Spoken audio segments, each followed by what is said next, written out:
जय माता दी। जय मां कामाख्या। ओम पितृदेवाय नमो नमः।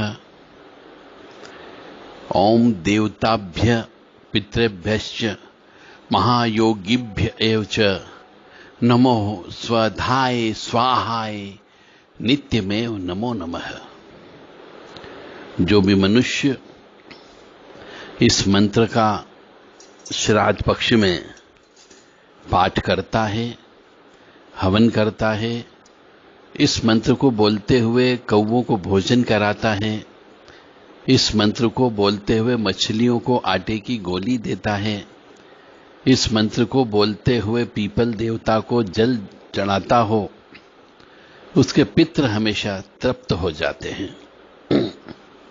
ओम देवताभ्य पितृभ्यश्च महायोगिभ्य एव च नमो स्वधाय स्वाहाय नित्यमेव नमो नमः। ये मंत्र हर मनुष्य को रोजाना कम से कम 27 बार प्रतिदिन पाठ करना चाहिए। इससे पितृ देवता की कृपा प्राप्त होती है। साथ ही साथ में पितरों के द्वारा यदि किसी प्रकार का कोई भी सजा दी गई है तो वह सजा भी माफ हो सकती है। पितृपक्ष में चींटी को खोपरा और शक्कर खिलाना चाहिए, जिससे जितने भी पूर्वज होते हैं हमारे, वह सब तृप्त हो जाते हैं। पिंडदान की भी जरूरत नहीं होती है और प्रसन्न भी होते हैं। तो पितृपक्ष में श्राद्ध करने का अधिकार सर्वप्रथम पुत्र को होता है।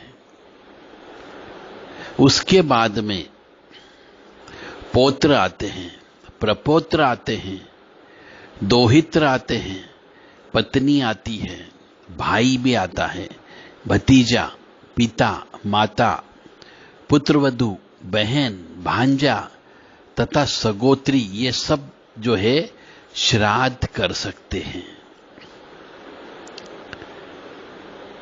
इनमें ज्यादा या सभी करें तो फल की प्राप्ति सबको होती, क्योंकि पितृ तो सबके हुए।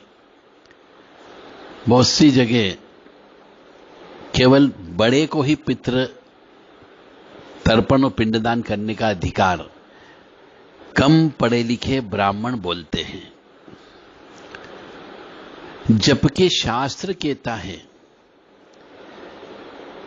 कि तर्पण और पिंडदान यानी पितृपक्ष में मनुष्य, कोई भी पुरुष जिसका मैंने नाम लिया, पुत्र हो सकता है, पौत्र हो सकता है, प्रपौत्र हो सकता है, दोहित्र हो सकता है, पत्नी हो सकती है, भाई हो सकता है, भतीजा हो सकता है, पिता हो सकता है, माता भी हो सकती है, पुत्रवधू भी हो सकती है, बहन, भांजा या सगोत्री कोई भी हो। सगोत्री है ना हमारे गोत्र का। इनमें सभी व्यक्ति पिंडदान और तर्पण कर सकते हैं। 16 श्राद्ध में दान करना चाहिए, तर्पण करना चाहिए, पिंडदान करना चाहिए, ब्राह्मण भोजन कराना चाहिए, गाय को भोजन कराना चाहिए, पक्षियों को भोजन कराना चाहिए, पितृभोग निकालना चाहिए, पंच बलि कर्म भी करना चाहिए।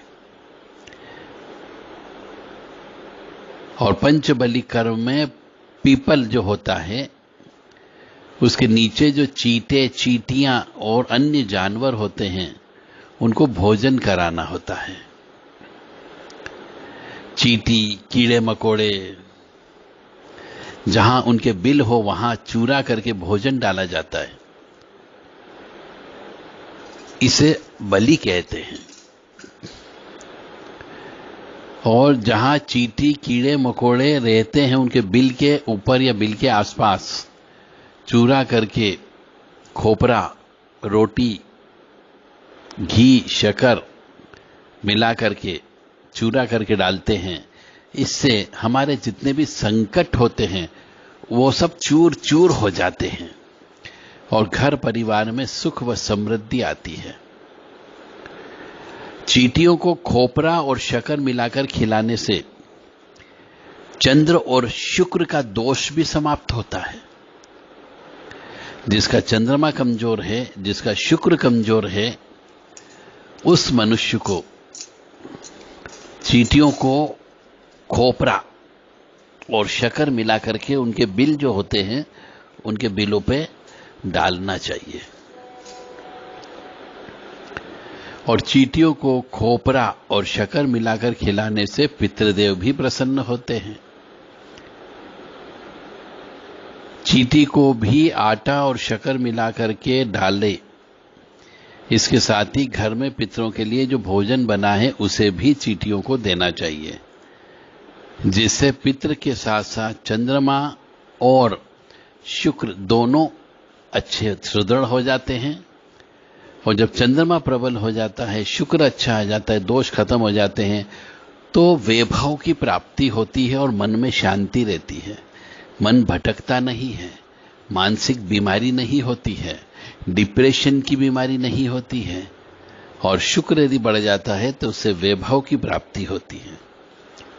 तो मनुष्य को खीर से हवन करना चाहिए, खीर का भोग लगाना चाहिए और खीर का वितरण करना चाहिए, जिससे चंद्र और शुक्र ये दोनों प्रबल होते हैं और पितृ तो प्रसन्न होंगे ही होंगे। इसीलिए ये चींटियों को भोजन कराने से, तर्पण करने से, पिंडदान करने से, ब्राह्मण भोजन करने से, पंचबली कर्म करने से पितरों को तृप्त भी होते हैं और प्रसन्न भी होने और आशीर्वाद भी देकर के अवश्य जाएंगे। तो अपनी जिंदगी में यह कार्य जोड़ लें अनिवार्य रूप से रोजाना, कि यदि आप पितरों को प्रसन्न करना चाहते हो, पितृ दोष है, कालसर्प दोष है, नाग दोष है, ये पितरों की कृपा चाहते हो, घर के अंदर वंश वृद्धि चाहते हो, पुत्र की उत्पत्ति चाहते हो, तो ऐसे मनुष्य को, ऐसे परिवार को, ऐसे पति पत्नी को मिलकर के कसार यानी आटे को घी में सेक करके ठंडा करके उसमें शक्कर डाल करके जब तक चींटियों को भरपेट भोजन न करा दो तब तक भोजन नहीं करना चाहिए।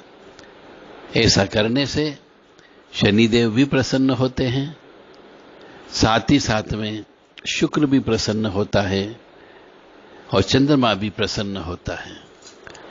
और जब चंद्र और शुक्र प्रसन्न हो जाता है तो वंश वृद्धि अवश्य होती है। जय माता दी, जय मां कामाख्या।